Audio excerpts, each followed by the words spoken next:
how has he not been impeached? I mean, he's so far beyond Nixon at this point. I mean, Nixon, for fuck's sake. I mean, you know, even Clinton.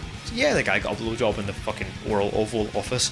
But yeah, Trump is absolutely outdone him on everything else. It's funny, I don't believe this, but the game he's playing is almost like a perfect political game. It's like this shock and awe of everything. 4D chess, I think. Yes, but the thing is, I don't believe that. He's just an absolute nightmare.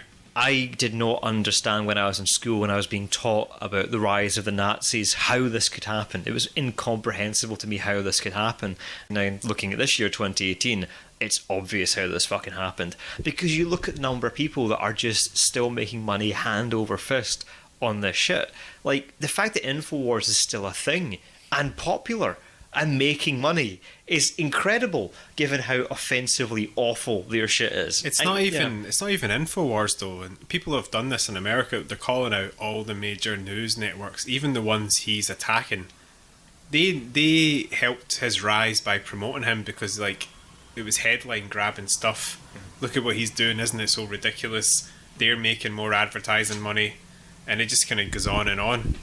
It's the same thing with BBC and Nigel Farage. Yeah, and exactly. their love affair with UKIP, that I think they've now realised was a huge fucking mistake. But at the time, they were just like, it's good TV ratings. Yeah, now this has all happened, I just want boring, grey-haired bureaucrats in charge of my politics. I don't want all these characters.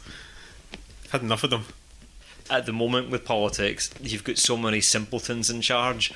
It's like morons are looking at politics and going, I could do that. And that's why you get like Boris Johnson fans and Nigel Farage fans and Donald Trump fans, because it's a green light for idiots to get involved in something they should have no business getting involved in. You know, the thing is, I consider myself to be quite stupid. I don't have all the answers. I really don't know what I'm doing, and I'm not in a political party. And yet these are the guys that are out there that are absolute fucking thick as pig shit, but they must be looking going, well, if you can be as thick as Donald Trump and be president, then what's to stop me? Ross Thompson, I think, is a fucking marvel that guy is getting paid to be a politician. Paid well. You don't want to attack personal appearance, but that gormless grin he's got, you just want to smack it.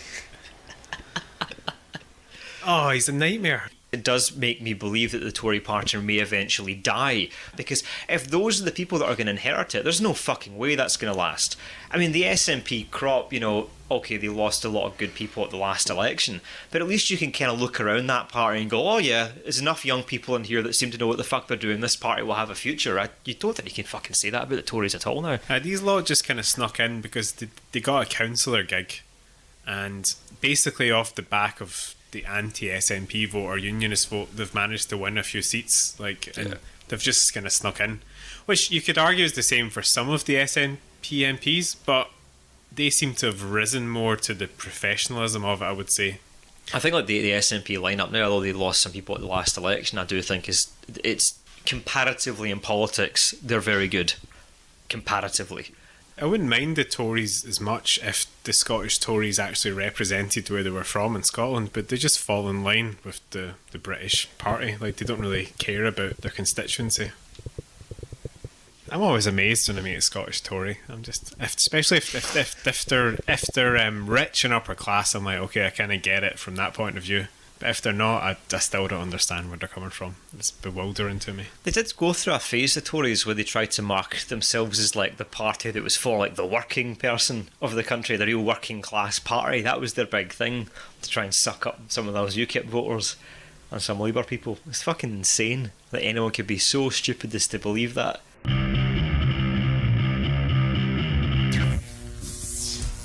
The one thing I quite enjoyed recently with Trump was, I said I didn't enjoy what I was seeing, but the right-wing Alex Jones types that have really made their name off being this anti-establishment, like we're anti-fascist, we're anti-this. Them trying to struggle to justify putting children in cages As if to say, like, we're going to overthrow this tyrannical government that's going to treat human beings like shit.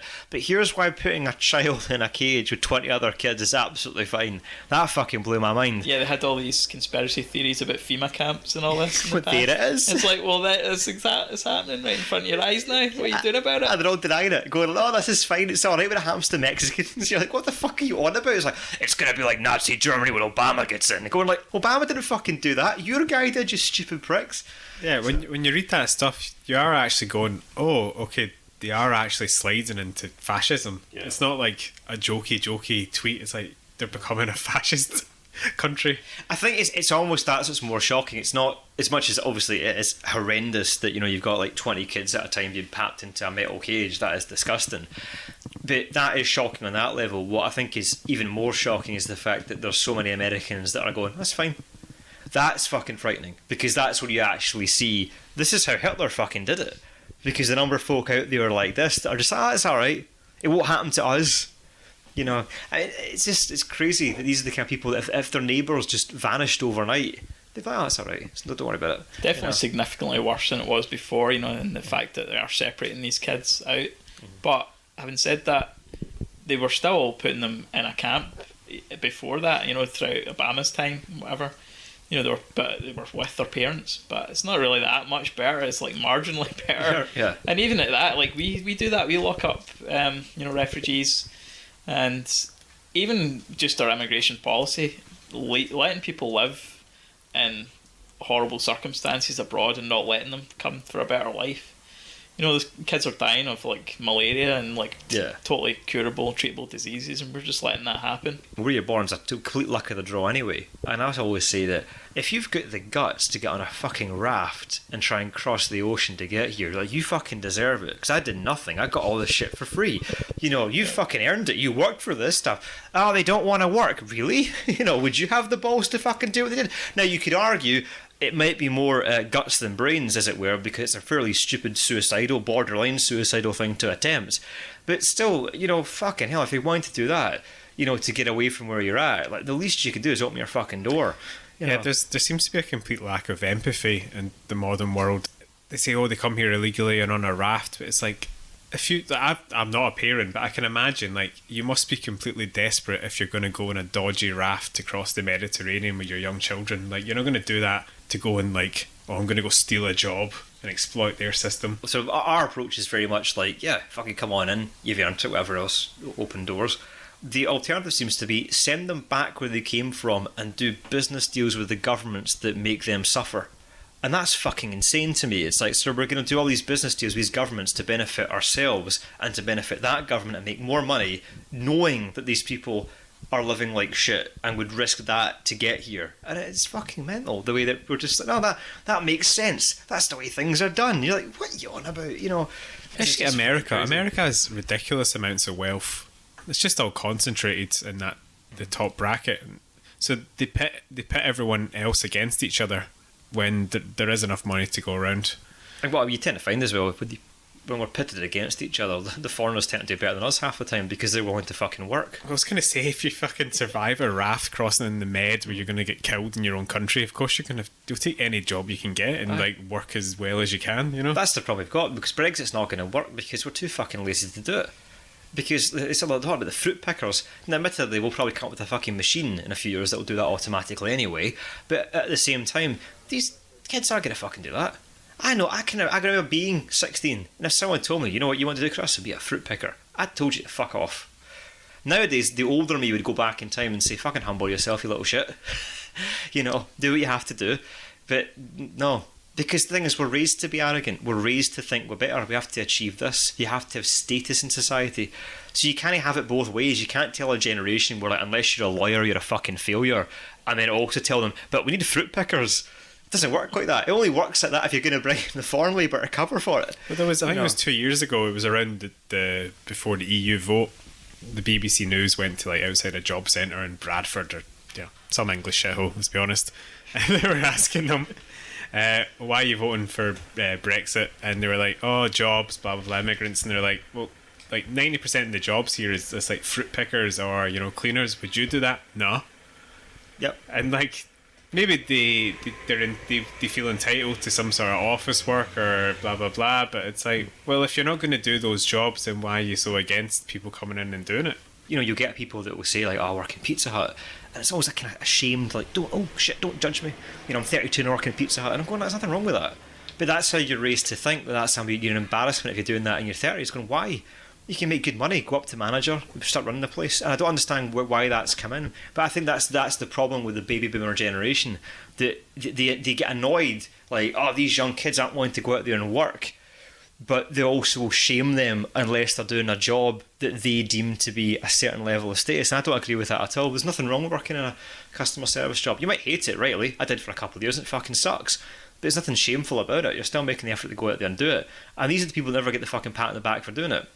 They're the kind of folk, people go into a restaurant, treat them like crap, and then whinge about how come no one wants to do that fucking job.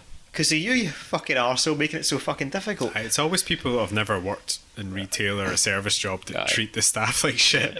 If you've ever worked that job, you're really nice because you know what it's like. One of my theories of why I ended up in the military was I did customer service for 2 years, and that will make you want to kill people. It's always middle-aged, middle-class people that are the worst. Incredibly rude. I went to school with a guy. I got on with him alright at school. He's a bit of a weird guy, and he was really good at drawing. And I kind of, at the time, I was kind of looking for an artist to do some ideas with. And went for a couple of drinks in the pub. Seemed alright, but this was about our early 20s, where I think he'd just come out of uni. However, what I could gather, he had stayed at home the whole time, never had a job, just stayed at home leeching off the parents. And I remember at some point in the conversation just said to me, it's like, well, you know, I'm qualified, I'm entitled to a job now. You know, and he just thought, I think it was some bollocks, like, was it philosophy or something like this he'd done, as if there's a great demand for fucking philosophers in the 21st century. But he just thought he was entitled to that level of stuff, and everything was beneath him. Never talked to him again after that. I was just like, fucking get out.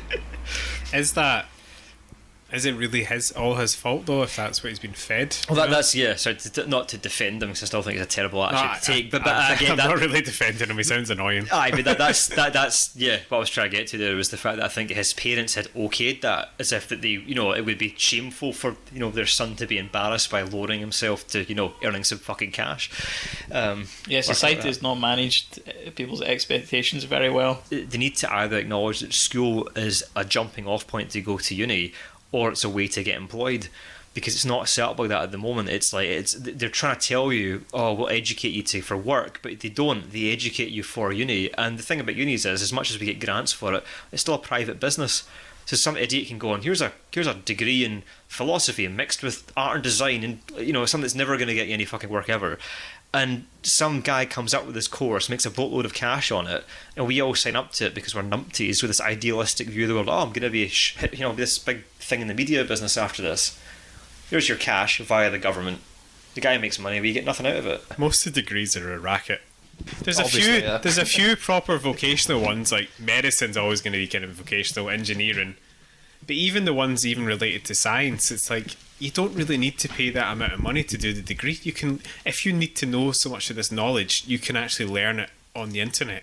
You're paying someone a fortune for a bit of paper that says you went and did it there. What blows my mind about it is the way that all the courses last the same length of time, more or less. So, like, when I was a flight operations assistant, and our training course for that was like 4 months, then you learned it on the job afterwards. But every training in the RAF was a different length of time. So engineers would have to do this for months and months and months, go back after years, keep training. So it depended on what your job was the length of training time. What's very weird to me about university is if you do something like travel and tourism, it takes the same length of time as like a qualification in something like law, for example. Surely the travel and tourism people can be given the basics and sent out on their own to do that, but we don't, and that's why it's a racket. Because it's not about the students; it's about the fuckers making the money off of the students. That's all it is. And we hold this up like we've got free education in this country. We don't. It's still a money making racket. It just goes via the government. They're in on it. That's the only difference. Well, I ended up I did history at uni, which I wish I didn't, because I could have done something proper. But I remember I nearly get thrown out because the first 2 years I just didn't do any work, because I turned up and was like, this is a load of shit. It was basically, they gave us an A4 bit of paper. My first 2 years was like, go and read all these books in the library, and I was like, fuck that. I was just like, nah. No. So eventually I didn't do very well because I didn't turn up, and they were like, oh, well, we have to throw you out there. And I went, well, shit, really? That happens, fuck. But to be fair, like, the last 2 years you were actually doing something. Like, you'd actually go and have a seminar and do proper discussions. Whereas, yeah, the first 2 years is like, why am I even here?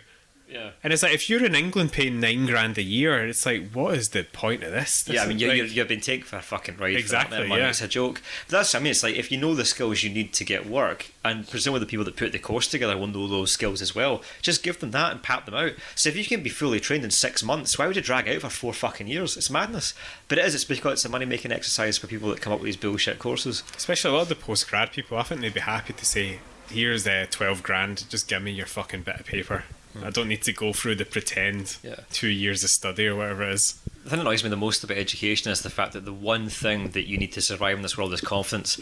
And school is designed to fucking rip it from you. You know what I mean? Like, you'll turn up as like the happiest, most optimistic, confident, outgoing child, and within 5 years of secondary school, you hate yourself. You don't think you're going to go anywhere. Your ambitions are all dead. And like, the one life asset that education should absolutely give you is self-esteem and confidence. Because you look at the amount of people that are morons in the world that are doing great because they're confident. It's true. Look at the guy who's in the fucking White House right now. You know, he's an idiot, but he's confident. And you think that's much more important than fucking knowledge is a lot of the time, you know, in terms of survival on the planet. But that's the one thing that they don't do. Yeah, education system's weird. I think we just accept it kind of the way it is because it has been that way for so long. We don't really... It's hard to take yourself out of it. It's a bit like someone telling you that Santa doesn't exist when you're a kid. It's just like blows your mind. You know, when you're in a thing and you've lived it and it's been your existence and everyone else that you know has lived that, it's hard to really not do it. You know, it's such a weird thing. If you said, I'm not going to go to university, or, you know, I'm going to teach my kids at home instead of sending them to school, it just like seems like this mind-blowingly weird thing to do. But I think it probably is more natural to do things in different ways. You know, one size doesn't fit all. I think we're just trying to fit everyone into this neat little box of this process. You go on this kind of sausage factory of education where it's just producing kind of, you know, automatons at the end of it. I mean, it probably made sense pre-internet because, you know, that was the place you went to learn. University, you would go to the library. That was where, you know, the actual knowledge was. But you can learn anything now. I think as well the other important part about that is that that's what university was originally for. It was to acquire advanced knowledge. Its purpose is not to make you employable. It was like, I want to learn history, right? That's not it's not a trade necessarily. It's something you want to be informed to learn more.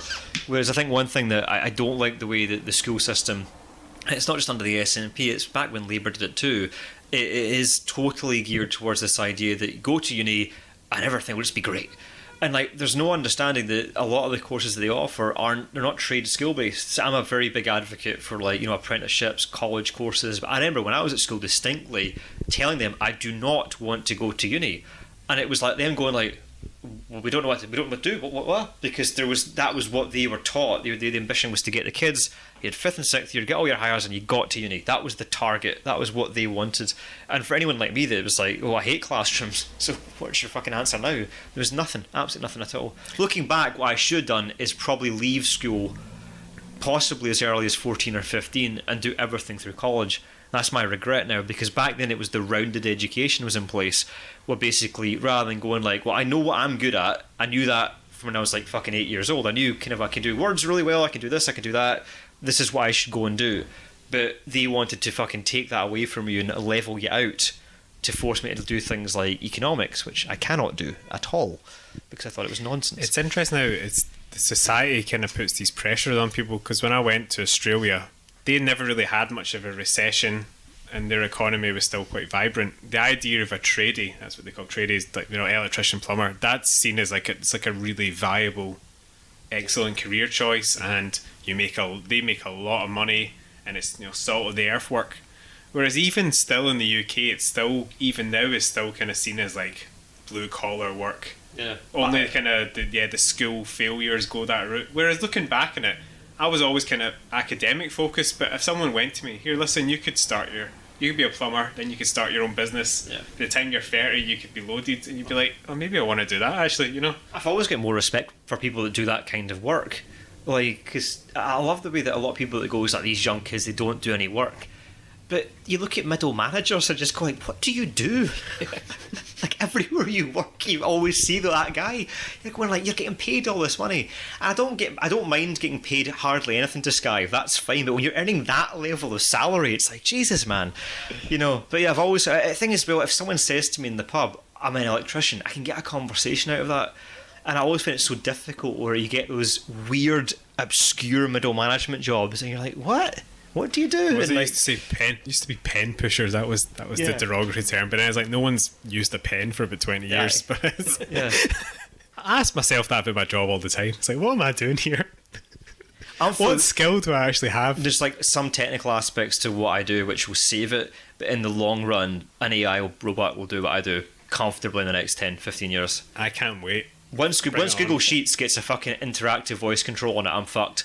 Like, because my office is going to Google, and like all that stuff already is having this interactive AI component to it. I can only see a benefit to robots taking our jobs. Either I'll be killed off because I'm no use, which is fine, or I'll get to live in the utopia where I don't have to have a job.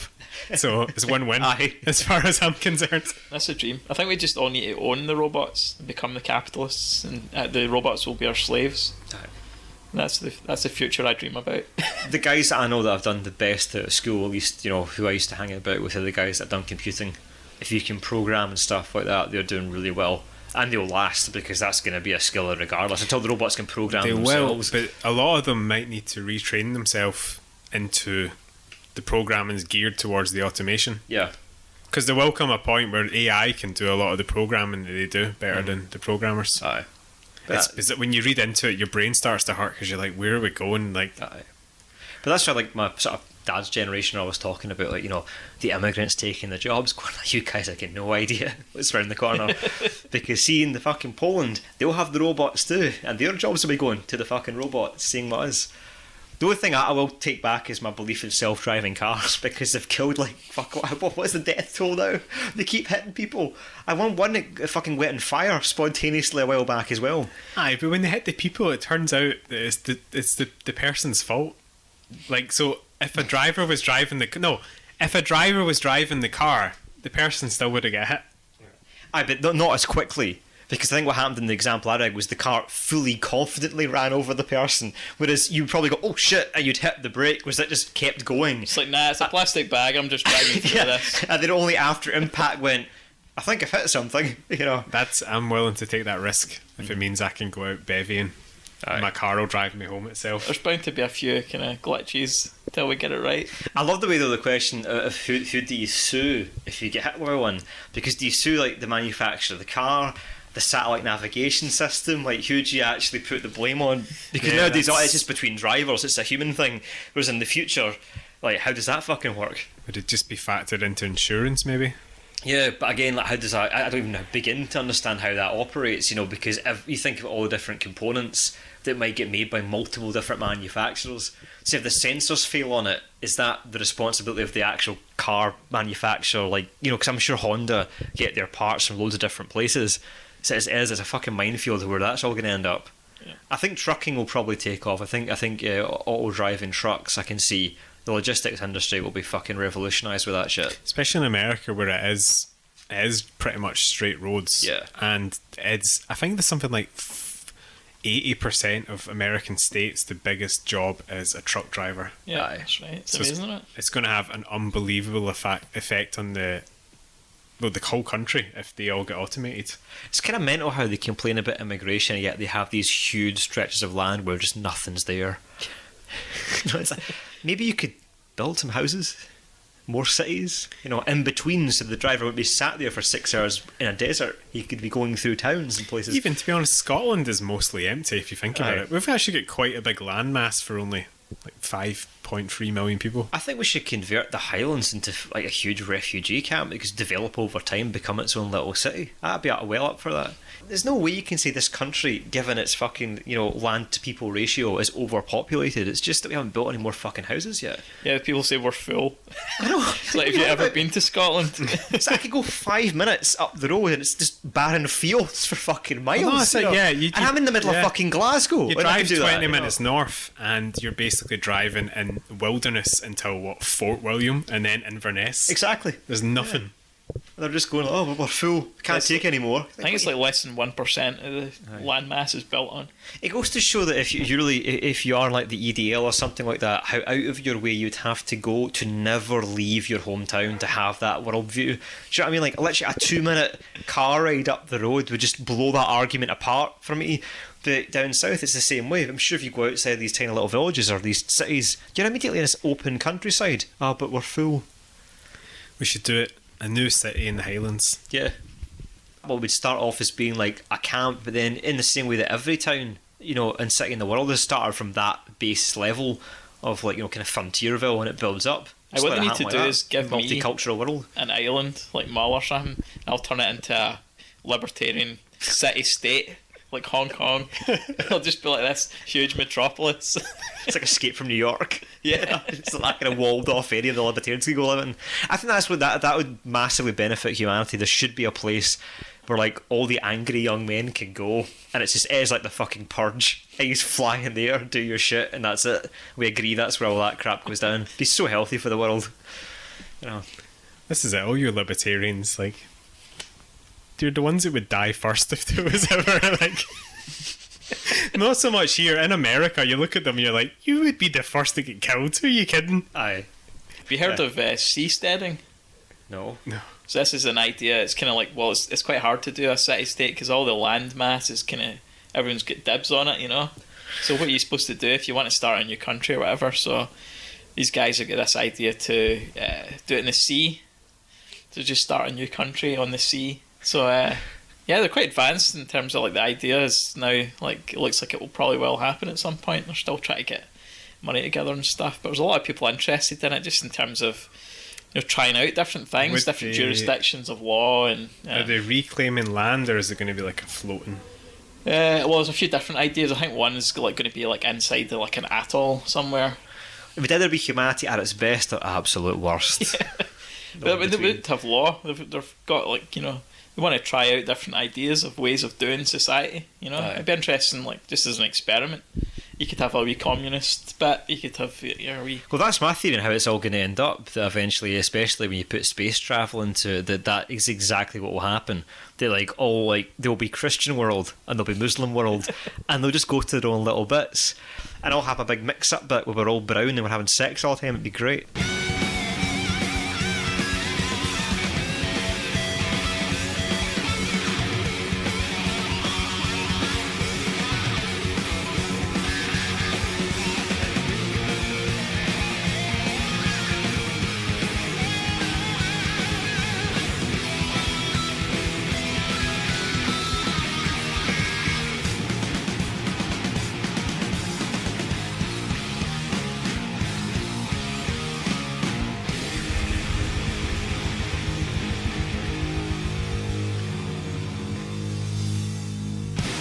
Eventually fuck our way out of all these problems, because the more we just realise, the more we have in common, the better things will be. It's human nature. All this shit that we'll look back on now, it'll bewilder people in the future. Yeah. I think that there will be a generation that will eventually look back and be totally confused by the idea of like male and female toilets even existing. That will blow their fucking mind. Never mind all the stuff we've got going on with kind of racist issues and so forth. Do you remember that bit in humans' history where we're all different colours?